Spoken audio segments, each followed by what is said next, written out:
Un cordial saludo desde Aruba. Danke para a invitação.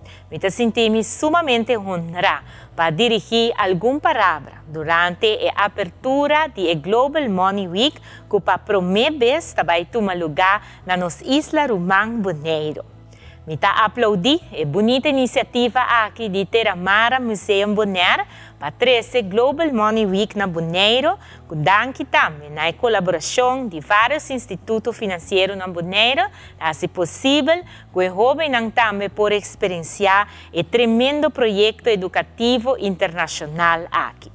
Jovem durante a semana aqui, você vai experienciar várias atividades financeiras que o guardo guiar para expertos financeiro.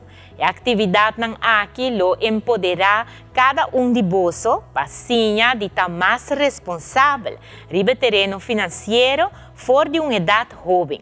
Você lo compreender a importância como para manejar o assunto financeiro e vira mais consciente de isso aqui. Sabe que lo ajuda você no futuro, ora você sigue estudiar, iniciar sua carreira profissional e forma sua família para tomar decisão financeira responsável. Na Aruba também, é jovem a participar na Global Money Week e estava prazer para ora me visitar a atividade para escutar testemunho com a atividade a aportar na amplia conhecimento financeiro.